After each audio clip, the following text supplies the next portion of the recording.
দেশি পণ্যটাকে টিকিয়ে রাখার স্বার্থে আপনি কতটুকু সম্ভাবনা রাস্তায় পৌঁছতে পারছেন? তো এগুলো আমি আশা করি যে মানুষের মানে মেন্টালিটিটা চেঞ্জ হয়েছে বলে আজকে আমাদের দেশি প্রোডাক্ট আজকে এতটা আগানো। আমরা যুব উন্নয়ন অধিদপ্তর বেকার যুবদেরকে নানাবিধ ট্রেডে প্রশিক্ষণ প্রদান করে থাকি। নাম আইরিন রহমান, আমার বাসা শিয়ালকোল। আমি কাজ করছি হোমমেড কেক নিয়ে। এটা হচ্ছে হোমমেড কেক। আমার ইচ্ছা হলো সবার কাছে ফ্রেশ খাবার পৌঁছে দেয়া। ফ্রেশ খাবার পৌঁছে দেন। হ্যাঁ। এটা যে ফ্রেশ ভোক্তারা ভাবে বুঝবে।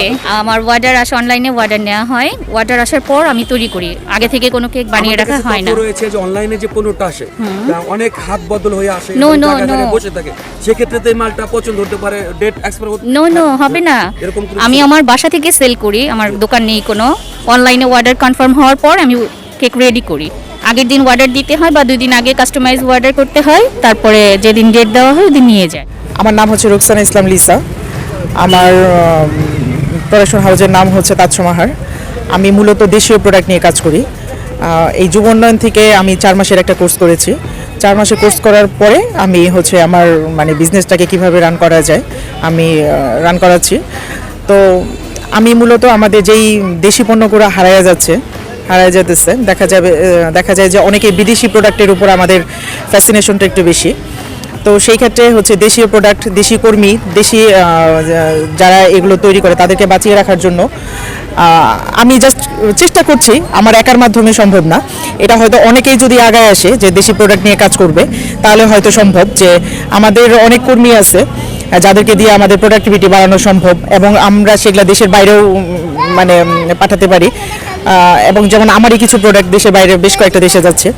তো এরকম যদি আরও কয়েকজন আস্তে আস্তে দেখা, এটা ভুয়াপুর উপজেলা থেকে শুরু করে টাঙ্গাইল জেলা এরকম সারা বাংলাদেশ ব্যাপী যদি সবাই এই ধরনের চিন্তা করে তাহলে আমাদের দেশীয় প্রোডাক্ট এবং আমাদের দেশি কর্মীগুলো অনেকাংশে এগিয়ে যাবে। যে মহৎ উদ্যোগটা নিয়েছেন যে দেশি পণ্যটাকে টিকিয়ে রাখার স্বার্থে অথবা আপডেট করার জন্য, সেই হিসেবে আপনি কতটুকু সম্ভাবনা রাস্তায় পৌঁছতে পারছেন? ইদানিং অনেকে আপনি দেখে থাকবেন যে ইদানিং অনেক আমাদের দেশি প্রোডাক্টের উপর, যেমন অর্গানিক ফুড, তারপর অর্গানিক মানে ক্রিম বা অর্গানিক অনেক ধরনের প্রোডাক্টই আমাদের বের হয়েছে। তো এগুলো আমি আশা করি যে মানুষের মানে মেন্টালিটিটা চেঞ্জ হয়েছে বলে আজকে আমাদের দেশি প্রোডাক্ট আজকে এতটা আগানো। ইভেন আমাদের ফুড মানে অর্গানিক ফুডগুলো দেশে বাইরে যাচ্ছে। তো এটা আমাদের জন্য অনেক পজিটিভ। ধন্যবাদ আপনাকে। উদ্যোক্তা হিসেবে যে আপনি নিজে তৈরি করা বিভিন্ন পোস্টার সাজিয়ে বসেছেন, সেই হিসাবে যুব উন্নয়ন অধিদপ্তর থেকে কতটুকু সহায়তা পেয়েছেন? হ্যাঁ, আমাদের যুব উন্নয়ন অধিদপ্তর থেকে অনেকটাই মানে হেল্পফুল। ওনারা শুধু আমাদের টেন্ডার করেই ছেড়ে দেয় না, ওনারা ফিনান্সিয়াল সাপোর্ট দেওয়া, যেমন আজকের স্টলটা কিন্তু আমাদের উইদাউট পেমেন্টে আমাদেরকে স্টল দিয়েছে। সো এটা আমাদের ছোট আমরা যারা ক্ষুদ্র উদ্যোক্তা আছি এদের জন্য খুবই উপকার। মানে অনেক উদ্যোক্তারাই আছে যে যারা হচ্ছে রুট লেভেলে যারা কাজ করে, এদের আসলে মানে একদিনের স্টল ভাড়া দিয়ে তার কস্টিং দিয়ে মানে সে পেরে ওঠে না। তো এরা যে উদ্যোগটা নিয়েছে যে আপনার এই যে স্টলটাকে ফ্রি করেছে, এটার জন্য অনেক মানে ছোট উদ্যোক্তারাও এর মাধ্যমে উঠে আসবে, তাদের উৎসাহিত হবে, তাদের পণ্য প্রদর্শনী করার একটা সুযোগ পাবে। পণ্য প্রদর্শনী করতে পারলেই তো তারা সেল করতে পারবে। তো এইভাবে তাদের পণ্যগুলো মানে বাজারজাত হবে আর কি। উদ্যোক্তা হিসাবে আপনার যে সম্ভাবনা রাস্তায় হাঁটছেন বা কোনো প্রতিবন্ধকতার শিকার হয়েছেন কিনা? সব কাজেই তো প্রতিবন্ধকতা আছেই।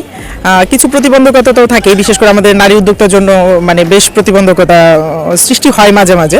তো আমরা বিভিন্ন এই যে যুব উন্নয়নের মতো মহিলা সংস্থা আছে, তারপর আপনার এরকম আরও কিছু সংস্থা আছে যাদের মাধ্যমে আমরা খুব ফ্যাসিলিটিস পাই। যেমন আমি টাঙ্গাইল উইমেন চেম্বারের একজন মেম্বার। তো চেম্বারও আমাদেরকে সাপোর্ট করে, পাশে থাকে। তো আমি হচ্ছে যেই সরকার আসুক না কেন, যেই প্রতিনিধি আসুক না কেন দেশের, আমি অবশ্যই বলবো যে আমাদেরকে যদি তারা সাপোর্ট করে, আমাদের পণ্যগুলা কোয়ালিটি সম্পন্ন পণ্যগুলা যদি দেশের বাইরে পাঠানোর তারা ব্যবস্থা করে, তাহলে আমরা অনেকাংশে আগায় যাব। ধন্যবাদ গুরুত্বপূর্ণ তথ্য দেওয়ার জন্য। আমি আমিনুল ইসলাম, যুব উন্নয়ন কর্মকর্তা, ভুয়াপুর উপজেলায় কর্মরত আছি। আচ্ছা, এই যুব উন্নয়ন কর্মকর্তা হিসেবে আজকে যে মহান বিজয় দিবসের যে ঐতিহাসিক দিনটি স্মরণে যে অনেক উদ্যোক্তারা স্টল সাজিয়ে বসেছে, এই বিষয়টা আপনি কিভাবে দেখতেছেন? আজ আসলে আমাদের একটা আনন্দের দিন, বিজয়ের দিন। এই দিনে শুধু আজকে বাংলাদেশের আমরা একটা এই বিজয়ের দিনেই আমরা একটা পতাকা পেয়েছি, একটা ভূখণ্ড পেয়েছি, আলাদা একটা রাষ্ট্র পেয়েছি।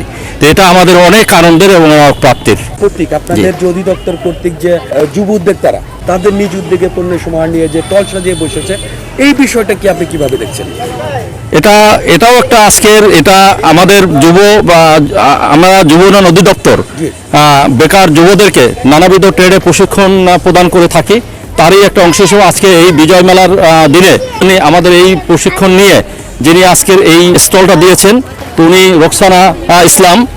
উনি আমাদের যুব উন্নয়ন থেকে 4 মাসের প্রশিক্ষণ নিয়ে উনি নিজের উদ্যোগেই আজকের এই যে স্টলটা দিয়েছে, এটা আমাদের আজকের এই যে যুব সম্প্রদায়ের এদেশের যে লক্ষ্য উদ্দেশ্য নিয়ে এদের স্বাধীন হয়েছে তারই একটা অবদান বা অংশ। ধন্যবাদ আপনাকে। জি। তো আজকের যে এই দিনটিকে কেন্দ্র করে পোস্টার সাজিয়ে বসার জন্য কতটুকু আপনারা সাপোর্ট দিয়েছেন তাদেরকে? জেনে হয়তো খুশি হবেন যে এই প্রশিক্ষণ নেওয়ার পরে আমরা তাদেরকে উদ্যোক্তা হিসেবে গড়ে তোলার জন্য, উৎসাহিত করার জন্য, বেকার সমস্যা দূরীকরণ করার জন্য তাদেরকে আমরা আর্থিকভাবেও সহায়তা প্রদান করেছি এবং তাদেরকে এইটা আজকে যে এখানে তারা বসছে এ ব্যাপারে আমরা তাদের এই বসার ব্যাপারে সার্বিক সহায়তা প্রদান করেছি। প্লাস আজকে যে আমরা মনে করি যুব উন্নয়ন অধিদপ্তর এই যে তাদেরকে এই প্রশিক্ষণের মাধ্যমে যা বেকার সমস্যা দূরীকরণ হবে এবং আত্মকর্মসংস্থান সৃষ্টির মাধ্যমে আরও বেকাররা যাতে উদ্বুদ্ধ হয় এবং যাতে করে এই দেশ একটি অর্থনৈতিকভাবে স্বয়ংসম্পূর্ণ হয়, এই জন্য আমরা যুব উন্নয়ন অধিদপ্তর এই ধরনের কর্মসূচি আয়োজন করে থাকি। হ্যাঁ, এটা দেখে এই ভুয়াপুর উপজেলার বা যারা আজকে এখানে উপস্থিত হয়েছে তারা উৎসাহিত হয়ে যেন এইরকম কর্মসংস্থান সৃষ্টির মাধ্যমে এই দেশের অর্থনৈতিক ক্ষেত্রে অবদান রাখতে পারে, এটাই আমাদের লক্ষ্য উদ্দেশ্য।